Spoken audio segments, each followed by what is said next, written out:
A lot of people ask me what's the difference between indie version and studio version. It's like, is it worth getting studio version plasticity, right? Well, it is, and I want to show you why, right? We're gonna be running a very simple example. In fact, I'm gonna be creating a similar joystick that I created in one of the most recent courses we released, the Guide to Functional Design in Plasticity, where I'm building a Mac and I'm also building the interior. So if you want to learn how to bring your plasticity skills to another level, that's a fantastic course to get. The link is in the video description. But anyway, what I want to show you is the difference between lofting and patching and XNURBS. Now, lofting patching is included in both versions of plasticity, but XNURBS and commands like square are just limited to the studio version, and I'll show you the difference between them. So let's grab this curve and create a very simple shape here. I'm gonna curve it like this. Okay, and let's bring this point here a bit deeper. Okay, and bring this one down, right? So something like this, and this one could be a little bit less bulging, and this could be a bit longer, right? Cool. So we got this kind of a side profile, and now I'm going to duplicate this. So Shift D and Y, and we're going to adjust it, right? So let's just scale this and move it somewhere here. Okay, and let's just adjust it, right? So bring them a little bit higher, bring this one up, and this one should be much closer. And let me see this. Let's bring this one here to a bit closer, right? And these two could be deeper, so a bit shallower. And then let's adjust it from the front, right?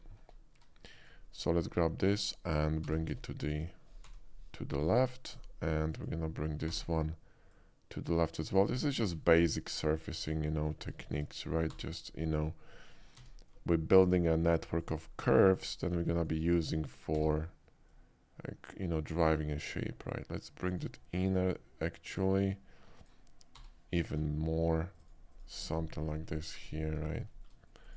And then we're going to copy this to the other side, right? Cool.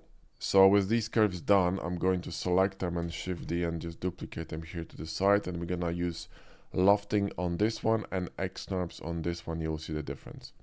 So in order to loft, I need to select these curves in order and press L, and it's going to loft across these curves. And it's important to select them in order, because otherwise you're gonna get a different effect. If I did this, you're gonna get this. Do you know what I mean? So the lofting is gonna happen this way, right? So that's, essential. Now XNURBS, we're gonna select these two. Well, let me just confirm that one more time. Lofted, perfect.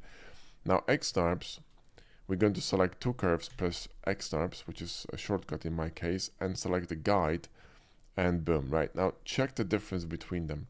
Look at how flatter this connection is in here, and how much more round this connection is in here. It's actually very visible from the back, right? You see that's a lofting. See how flat it is in here? That's XNURBS. Look how beautifully curved it is, right? It's a very different, much more organic feel to it, right? So what lofting needs usually is a guide, right? Now, in order to create this guide, you need to actually drive this surface to the right, and possibly drive this surface to the bottom. So E, and drive it down, right, like this. This should be a little bit deeper, so maybe somewhere here, right? So let me run the isoparam in here, and let me just run the isoparam in here, and then we're going to select these two, right? And I'm going to press Shift Q and drive a bridge, and then we could just adjust it a little bit here, make it a little bit less crazy. Nuke this one, and then mirror this to the other side, and then we're gonna grab these two and join them. Now the reason why I have to do it this way is because when you're running a lofting and you want to have a guide that's going to sort of influence the curvature, you need to have it touching the curves, right? There needs to be connection, otherwise it will not work. And you see, still it's nowhere near as cool as this one, right? You need to probably create it somewhere here across this area. It's just really difficult to replicate this, right? It's more complicated, it takes more time, right? Now, XNURBS has this amazing advantage of using guides that are not touching the edges. So what I could do here very easily, right? Go to the top view, grab this curve, you know, run something like this here, okay? All right. And then, you know, drop it down, right? And I could bring it closer here, rotate it like this, right? Maybe we bring it somewhere here, okay? And this could be actually too narrow, so let's make it wider like this, and maybe bring it a little bit here, okay? Cool, awesome. Let me hide the curves. And now I select these two, I go XNURBS, and I use this one as a guide. You see what happens, right? It's just so easy to drive surfaces, right? And you got this beautiful cobra-like shape, you know, and then you can obviously, you know, adjust it, right? So you could just grab this one and maybe bring this one in, and I'm gonna bring it a little bit closer like this, right? And let's just try this again. So XNURBS and use this one, and boom, see what I mean? It's just so easy, right? So it's so much fun to work with this. And this is the massive advantage of, you know, of XNURBS. This is where XNURBS shine. And this is one of the reasons why you should be getting the studio version, I think, especially when you're going to be working a lot with surfacing, okay? So if you're planning to do like cars, sci-fi organic stuff like helmets, you know, ships, you know, whatever, then design stuff, right? This is basically a no-brainer in my opinion to get the studio version. It's just so much more powerful. In addition to this, you get a tool called Square. Now Square is really interesting because what it allows you to do, I would need to probably run another curve here like this, right? And just, you know, duplicate it here, maybe scale it a little bit, maybe we could just rotate it like this, right? And then let's combine it with two regular, you know, edges here and here, right? And then let's run a square command, right? And you see what you're gonna get. You're gonna get this kind of a network of edges and verts, which are powered by XNURBS technology or XNURBS algorithm. And you can just simply define how smooth you want the curvature to be and connection between different areas.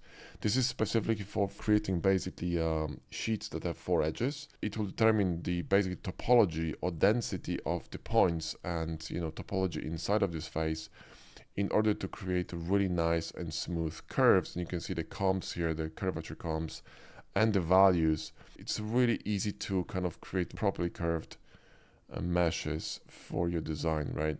So the square command is very powerful for patching, you know, and creating kind of precise connections in terms of continuity, right? So if you're working with, you know, a lot with surfacing, you really want XNURBS. You don't want to, you know, I mean, you can use Lofting, of course, but like I showed you, this is much more superior, and I prefer to use XNURBS when I'm designing. It's just much more, you know, much more smooth and much more powerful, right? Now, like I said in the beginning, we have 2 massive courses for Plasticity. At the moment, more is coming. There's a course for ship design, which is basically focused on surfacing, where I'm using curves a lot. So if you want to learn how to run surfaces and combine them with Boolean workflow, that course is fantastic. And if you want to learn functional mechanical design, grab the mech course, which is focused on design and design principles, but also on how to drive mechanical and functional designs in Plasticity. And you can also buy separately a content that's going to teach you how to rig it and animate it in Blender. So if you want to grab one of these courses or both of them, the links are in the video description. That's it for this video. Thanks for watching, and I'll see you in the next one.